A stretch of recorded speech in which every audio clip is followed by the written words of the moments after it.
good, Bucket Busters? This is your host, Ro Zapanta, and this is the Busted Bucket Podcast, locally grown here in Portland, Oregon, the city of roses, the city of bridges, Stumptown, PDX. We are a show with no rules. We are a pod that so happens to love Portland basketball. Listeners, how you living, my friends? Man, I hope you guys are living good. Today we are without Tim Johnson, the glorious, the notorious Tim Johnson, and we're gonna move forward with our guest, two guests actually, Blazer Ben. Blazer Ben, how you living, my friend? Bingo, bango, bongo, baby. And then JJ from the Bay Area. JJ, how you living, my friend? Rip City. Let it out, the Rip City. I love it. And you know, before we get started, I'm actually going to shout out Gordon Lowe, who is our winner for the Eminem giveaway of the Dame print. RJ, put up that print. It's right there. It looks super dope. I'm going to read his entry here. So basically, to enter, all you had to do was tell us how you became a Blazer fan. And what he wrote was 0.9. That's it, to be honest. I wasn't even a Blazers fan.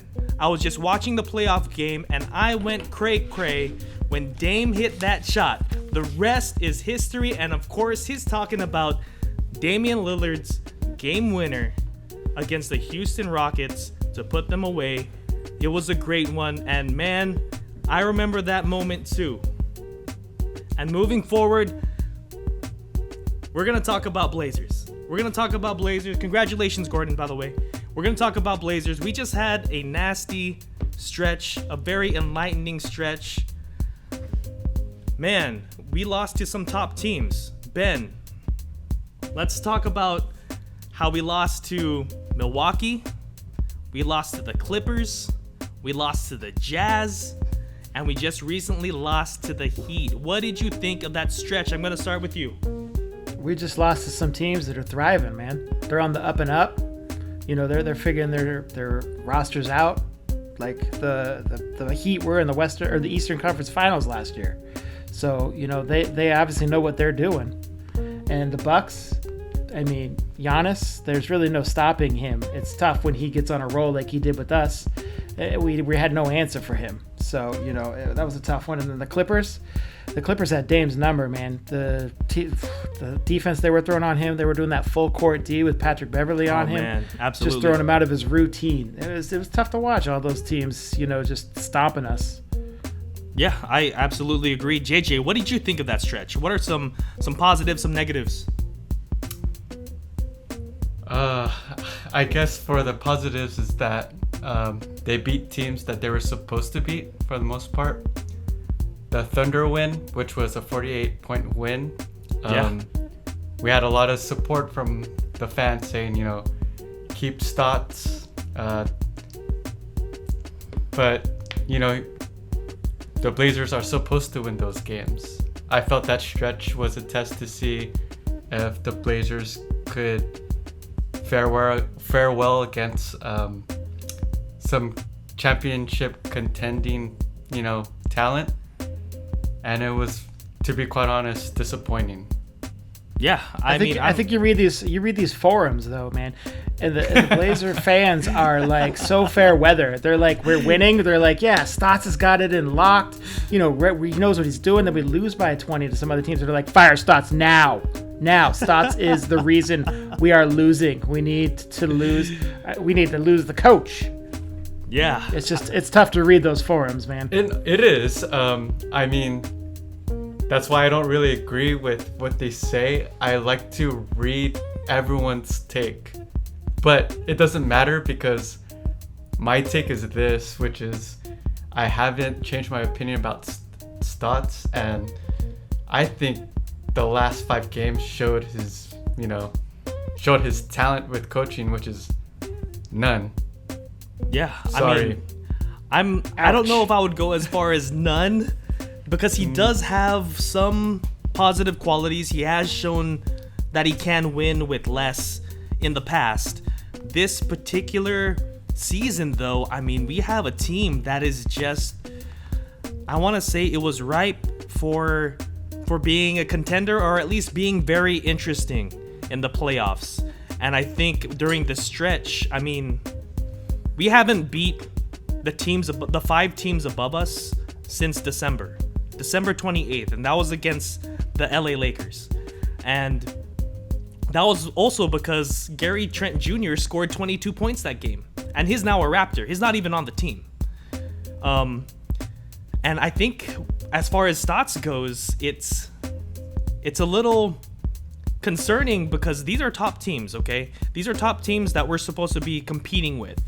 And for most of these games, I want to feel like we were handled pretty well, as in we were beat pretty well. I mean, it might just be because we were just playing against the Heat, and like Ben, you know, it was very tempting to turn that game off in the fourth quarter because we were not good in that game at all. And JJ, I was talking to you about traps earlier, that Stotts could not adjust to the traps that the Heat were doing. What did you think, JJ?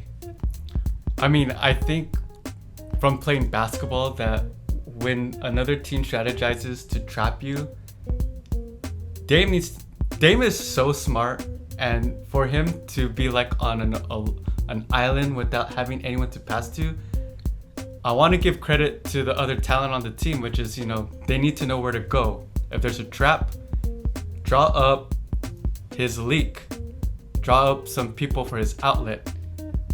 Dame did not get any help, so he's a vet. He's an MVP caliber player. I'm not gonna blame it on Dame. I'm sorry, I can't blame it on Dame when he's trapped and he has nowhere to go. Yeah, I mean, I'll agree. What did you see that game, Ben? I mean, against the Heat, Dame had what, 12 points? He looked defeated, really, honestly. I just want to note that we had the same ref crew 2 games in a row, and it doesn't look like they were giving anything to Dame the second game of that back-to-back. Yeah. I don't know how I feel about the same crew reffing the games back-to-back, because I feel like we'd get the short end of the stick on that one, because they're, you know, tired of hearing us complain from the first game. So they're like, well, we're not going to do it on the second game. Dame's getting a lot of drives to the hole. He's getting a lot of hand checking on him, and they're just not getting the call, and he's just looking defeated and tired. It's not like it's out to try to get the foul. He's playing hard every single time. He still continues to drive to the hole. He still continues to, you know, do the pick and rolls and whatnot like that. But he just looks defeated after that. The ball starts going down the other end of the court, and you see him there just shrugging, man. And it's tough to see your leader struggling like that. Yeah, I'll absolutely agree. Like, it's tough to see Dame struggling like that, because we know exactly what he's capable of. And I was listening to the Locked On Blazers podcast, actually. Shout out to them. And they were saying that Dame Lillard actually doesn't like playing off ball. And there has been rumors that he's been butting heads with Terry Stotts to work off ball because he doesn't want to do it. And hearing that absolutely concerns me for 2 reasons. One, like, I get if you're Damian Lillard, you're the guy. You want to do what you want to do, right? You want to do what plays to your strengths. You're the leader. You get to call the shots, basically. But the second thing that like really concerns me is that if you're the coach, you gotta be able to rein in your superstars, right? I mean, there's stories of Greg Popovich. He says the great thing about Tim Duncan is that I could coach him. I could yell at him in front of the other players, and everyone would know to respect me because of it. And that, when I heard that on that podcast, and you know, he's a beat writer, so he knows at least maybe something more at least than us. That is a little concerning to me. What do you guys think of that?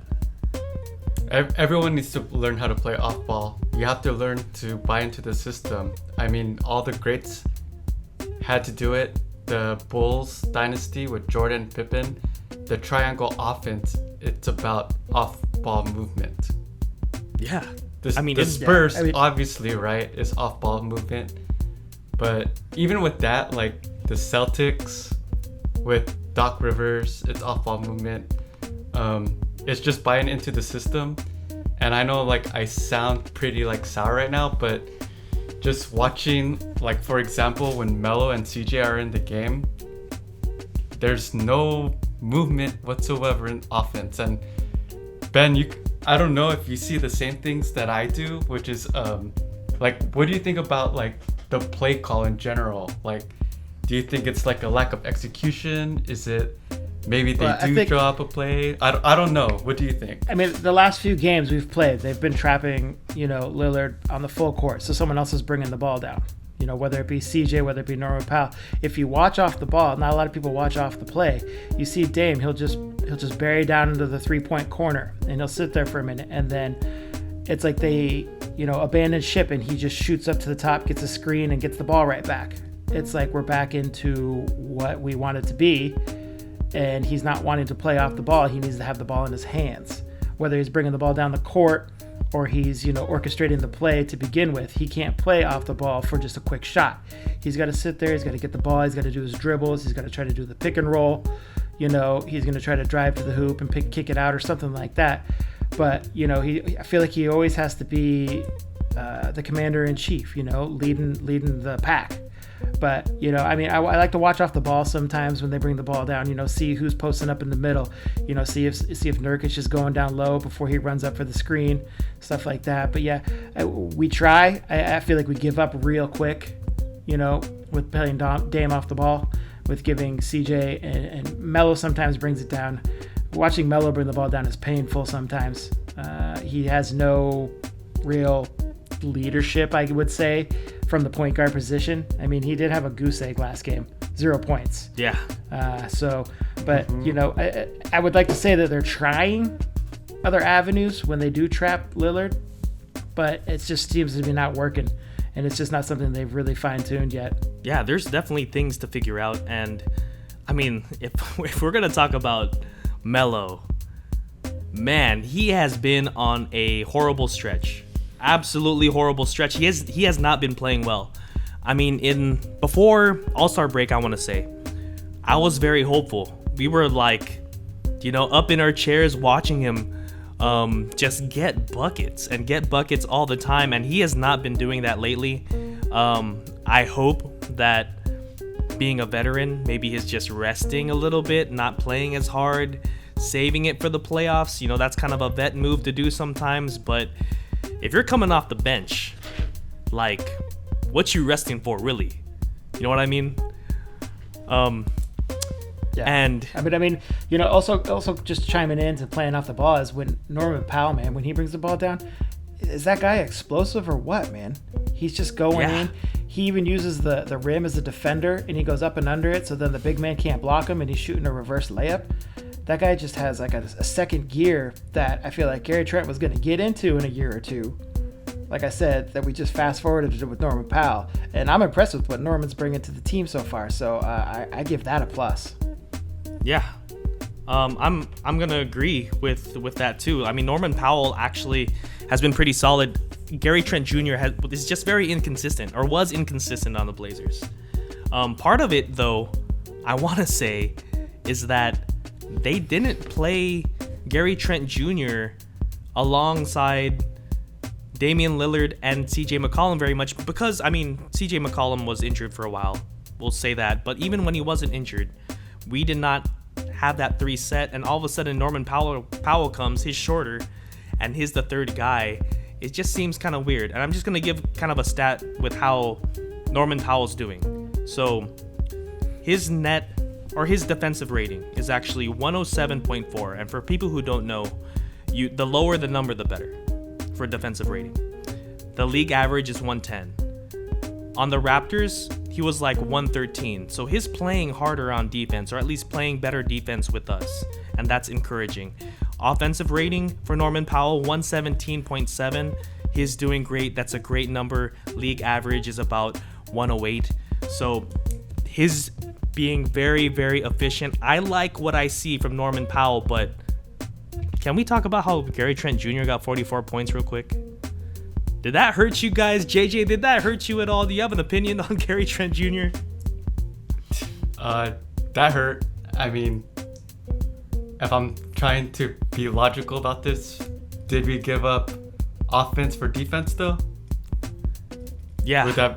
Is that like a fair trade? Like the main complaint or main concern is lack of defense, and did we boost up the defense with Powell? Would you guys agree with that? Ben, what you think? Like I said, I enjoyed the trade. I like the trade. I feel like we won in that trade. And what Gary Trent Jr. is doing in Toronto is what he's doing in Toronto, man. He's not a Blazer anymore. So, you got to just rip the Band-Aid off. And, if it stings, it stings. But, he's doing his thing up in Toronto. And the only thing that hurt me is when I read that he actually felt that he was actually welcomed in Toronto. That he spent his 3 years here where he didn't feel like he was welcomed at all. And that he finally felt that he was at a home where, he could thrive and be the way he wanted to be as a player. That was the only thing that really burns me, is because I felt like our team is very welcoming. Dame and CJ, they like to welcome in players. They take them under their wing, show them the ropes and stuff like that. And for him, I always felt that Gary Trent always had a hard nose when he was on our team. Like, he wasn't really gelling with the other players on a personal level. But, when I read that's the only part that hurt. Whether he's scoring 50 points, whether he's scoring 30 points, that doesn't matter to me. He's on a different team now, so that doesn't affect the Blazers. Yeah. Hey, man, people say crazy stuff when they break up with their significant other. Whatever it takes for him to get over the relationship, I guess. Yeah, that's absolutely true. And, hey, Gary, get buckets, man. Get buckets, because, it's... Even though it kind of hurt to see that he scored 44, I watched the highlights. I wanted to see it. I was happy for him, man. He's going to get that contract is what he's going to get. He's going to get that bag. Absolutely. That's what he's looking for. Yeah. Get that bag, Gary. But with Norman Powell, watching him play, he just seems like a guy that you could plug into like any lineup and he'll fit right in. And that's exactly what we needed. Just someone very versatile who could bring the ball up, who could create a little bit. He's not very demanding. He could play off the ball. He could do a lot of stuff. He could even play great team defense. So I think, Ben, you're right. The knee-jerk reaction is Norman Powell hasn't scored 44 points yet. He probably never will, especially in this offense. That's not his role. His role is not a super scorer, Yeah, absolutely. Absolutely. Another bright spot in this stretch. Can we talk about Enes Kanter? And it's my MVP. Yes. Definitely. He is definitely the MVP besides Dame Lillard this season. 30 boards. Guys. And 24 points. Is 30 boards impressive? 30 boards is ridiculous. That's like 90s basketball. Yeah. Like Shaq's best type of like category. I think it was like, I don't remember how old the NBA or the Trailblazers record was, but I think it was Sidney Wicks had the most rebounds before that. And he beat it by 2. And I think it was like 30 years ago, 30 years ago was the record.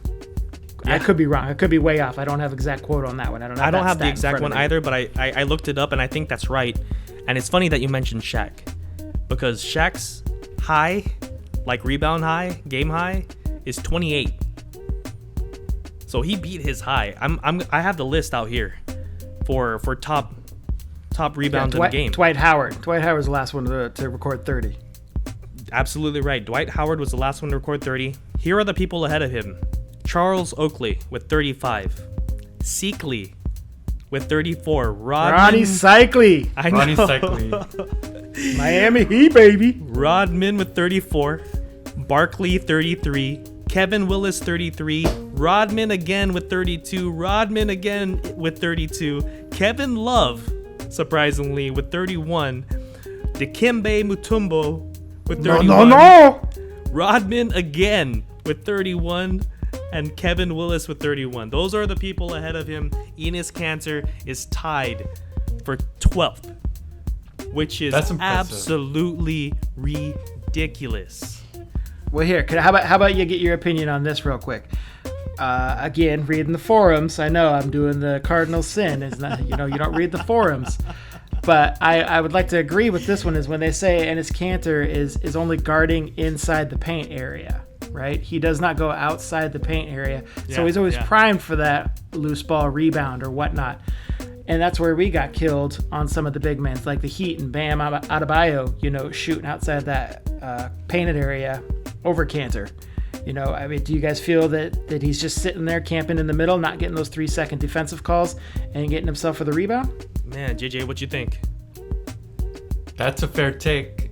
I mean, the thing that it's hard to assess is because sometimes Stotts plays both Melo and Kanter, and then sometimes Dame and CJ are up in there. I don't know where the deficiencies are. So at least Kanter, if Stotts is a great coach, recognize Kanter's strength, which is to rebound, everyone has to pick up the defensive slack. Yeah, I mean, I'm gonna agree there. I think Kanter is cheating for the rebound very often, but I'm going to say this: that's what he does. That's absolutely what he does. That's his makeup. He knows he's like a rebounding robot. He is a basketball robot. He knows two things: get the rebound, put it back. That's absolutely all he knows. And, quoting our friend, Lukofka, homie could only jump like this high. You can't even slide a paper underneath his heel. But he gets the rebound, like he gets positioning, and it's still absolutely impressive. The man is not a starter, so let's not dog him too hard. He's absolutely not a starter. What he is, he's someone that isn't going to get you deep in the playoffs. He's someone that's going to get you to the playoffs, and he's doing his role at an A+ rate. So I'm happy with Enes Kanter. I mean, any team would love to have him on the bench. Am I right by saying that? Well, would both of you rather have, when playoffs do come along, Kanter as your starting center or Nurk? This is a hot take, actually. This is definitely on the forums. This is something that people are vying for, is start Kanter. I'm not there yet. Because I think the offensive flow it feels way different with Nurkic there. The defensive presence also feels different too. And I don't know if the stats necessarily meet the eyeball test, but what the eyeball test tells me is that Nurkic is the better player and fits better with that starting group. Ben, what do you think? I think Nurkic is a better passer. He's a better facilitator, especially when doing the pick and rolls. If he gets the ball back, he can look underneath the hoop. He can do that no-look pass to somebody in the corner. Kanter can't do that. Kanter gets that ball and stumbles into the middle and is just like, I don't really know what to do with this. Sometimes forces it up. Yeah. A lot of times he'll just pass it right back up to the top. But I don't know, man. I don't know. I would err on the side of maybe starting Kanter, or at least starting Nurkic with the starting lineup, just so he can facilitate the passes with the better shooters, and maybe giving Kanter a couple more minutes than Nurkic. I don't know, man. Yeah, I'm torn. It's definitely a tough one. I think that Blazer Twitter is also kind of torn on that one too. And it makes sense. I mean, Kanter is a very capable center. And the fact that we haven't had consistency from Nurkic, especially from a health standpoint, it's easy to be swayed in that direction because my man got 30 rebounds. He's breaking records out there. So it's easy to swing that way. I don't know if Stotts has the cojones to really do that kind of move. Because Probably not. He can't even bench my man Melo, which is also a hot take. But moving forward, I mean, do you guys think with what you guys saw? Obviously, would I be safe in saying that we all think that the Blazers are a little bit in trouble and they need to work on some things in order to be true contenders in the playoffs this year? Absolutely, and you got to start with defense. You know, I don't know if anybody heard the interview that Jimmy Butler gave after the Heat game, where he was asked about how their defense has improved from last season. And Jimmy Butler point blank says, quote, "We got rid of Derrick Jones Jr., got his ass up out of here and started guarding somebody." You know, and at the end of the interview, he goes, "I hate you, DJ. Record that." And I know Jimmy Butler is controversial, and he says what is on his mind. You know, I would hope that would dig deep into DJ, and we can see him, you know, start to strive a little more on the defensive end, because he's got an offensive game. You know, we've seen a lot more explosive dunks. We've seen him shoot some threes. But yeah, the defense he could work on, and I hope that quote that Jimmy Butler gave, his former teammate, lights some fuel under his rear, and you know, he gets up on the defensive end and helps us where we need it most, is on the defensive end. And I feel like for us to be true contenders, we need to be defenders as well. You know, it's great we can have an offensive game where we could score 120, 130, 135 points a game, but then the other team's scoring 10 more than us, you know, because we can't defend. So, you know, we need a good balance of the scoring and the defense. I don't care if it's a 90 to 95 game, you know, as long as we win. The high points is good for, you know, ratings, but I would like to see a win. I mean, I don't mind the nail-biter games. We get a lot of nail-biter games where we win by 1 or 2 points. Those are fine. Yeah. You know, I don't always need to win by 15, 20 points. I mean, watching us lose by 15, 20 points, that's embarrassing. Yeah, I would agree. JJ, what do you think? What would it take for the Blazers to be contenders? So the Blazers' problem has always been defense with this specific, you know, the main core players with Dame, CJ, Nurk. The one thing that we've always talked about was if the defense can't do its job against these teams, then the offense just needs to do what it does, right? Which is be high performing. We haven't seen that. It's there, but I don't know what's happening. So within the last 4 or 5 games, they only broke 120 once. They've only scored over 120 once, and that was the blowout against the Thunder, which was, you know, impressive 48 point total. But if this team is predicated on offense, and that's the strength, where has it been? So I guess what I'm basically saying is that the hope from this team is that if we're comparing it from last year, they're able to at least compete with their offense. Yeah, so more offensive efficiency, and that's actually a great point. That's something that I didn't think of, and yeah, you're right. I mean, we have not scored that many points against these contenders, and you have to think that Stotts is going to have to get a little bit more creative on the offensive end in order to combat these great defensive teams who are above us, the 5 teams above us. I mean, right now, where are we sitting? I'm going to look this up real quick. 6th. We're sitting 6th. You're sitting 6th, so it is the 5 teams above us. And that's an absolute problem. So a little bit of defense and then mix in a little bit of offense. That's what we need to see for our Blazers to be contenders. And I guess the thing that I'm excited for, or at least the hope I have for the season, and this is like the Hail Mary, okay? This is my positive point from this really awful stretch, is that the one X factor that this Blazers team is missing are the fans at home. And I absolutely cannot wait until we could get fans in the arena to help this team. Because if we're talking about the time that the Blazers went all the way to the Western Conference Finals, we had one of the best home records in the league. And even with a poor defensive team, we were still able to just kind of lift that team all the way to the Western Conference Finals. And maybe, crossing our fingers, maybe we could get fans in the arena. Maybe we could pump some energy into this team, pump up that defense a little bit in the playoffs, and things will get better. But that's an absolute Hail Mary. And with that being said, we're going to go to our next segment, and that, of course, is called Giving Props. Hey Bucket Busters! Throw down with NBA props on Thrive Fantasy.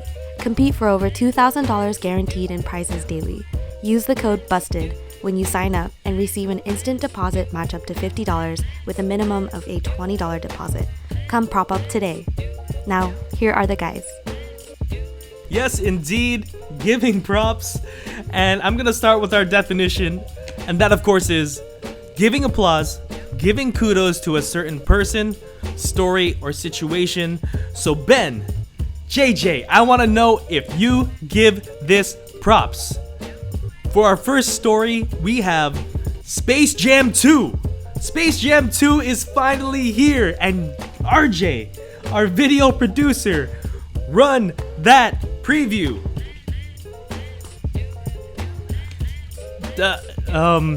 Never mind. I guess we have some limitations on whether or not we could play the Space Jam 2 commercial, but let's just start with this. Let's just start with the Monstars. The Monstars features our Blazer, Damian Lillard, and then it goes Klay Thompson, Anthony Davis, Diana Taurasi, and Nneka Ogwumike for the Monstars. Those are the 5 stars. Ben, I want to know, do you give Space Jam 2 props? I mean, are we going off the Monstars versus the Goon Squad in 1996?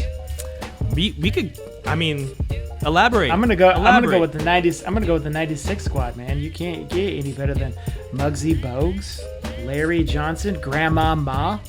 You know, you got Charles Barkley, Patrick Ewing, and the 7'6" Sean Bradley. Woo-wee!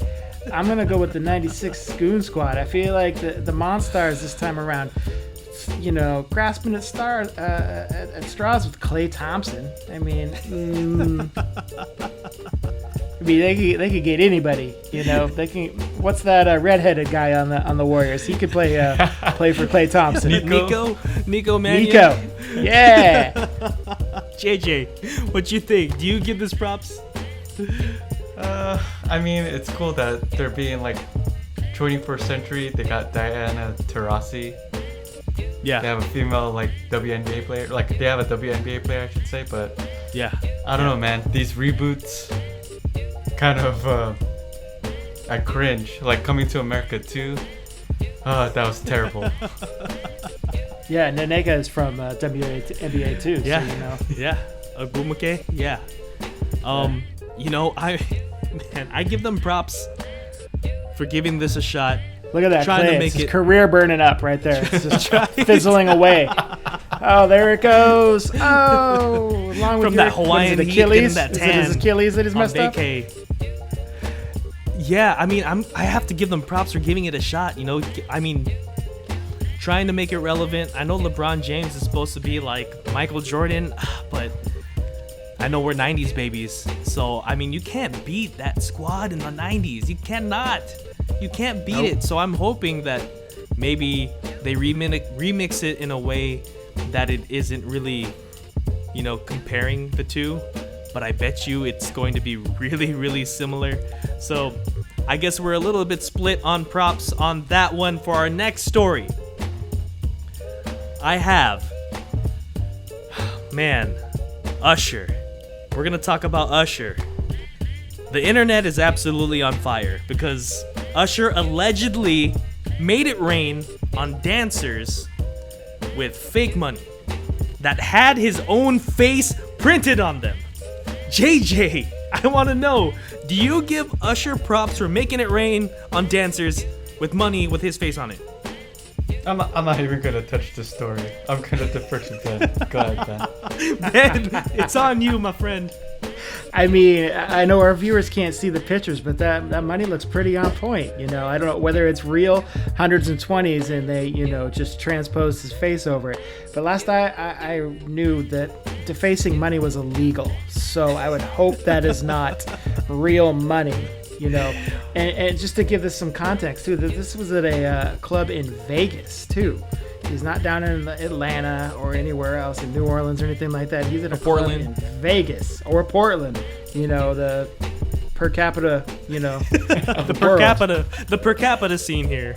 Yeah. But so, some intel is, they're trying to, scrounge up some stories to say that wasn't all that he was doing. The club owner said that he was dropping real money. And then, of course, people in Usher's crew, sources close to Usher, if you want to say, tell us that he was leaving stray Usher dollars behind on the stage as a gag, to be a joke, to promote his new Vegas residency. But, it got to the point where one of the dancers posted it on their Instagram stories. So, it seems like that's all he was dropping. But, the jury's still out. None of us were there. We don't know what was going on. That's absolutely true. I mean, I'm not going to give this props. And for obvious reasons. I mean, if someone threw money at me, if I got money from my work by people throwing it at me, and I found out it was fake, and it got your face printed on it, man, like I absolutely cannot give it props. But anyway, that is it for this episode. Blazer Ben, thank you for being on the show, my friend. I appreciate it as always. JJ from the Bay Area, thank you, my friend. Thank you, guys. Shout out to Tim. Shout out to Tim, and shout out to our fans who, of course, make it so easy for us. Make it so easy for us. They always reply to us on Twitter, always give us new ideas, and with that being said, wait, shout out to RJ too. Shout out RJ, the video producer. Thank you, JJ. We're a little bit out of practice, but I'm gonna have Ben. What you got to say? Well, that's all for this episode, my friends. Rate, follow, and subscribe if you're digging what we're saying. Remember to stay safe out there, Rip City. We'll catch you next time on the Busted Bucket Podcast. Thanks for listening.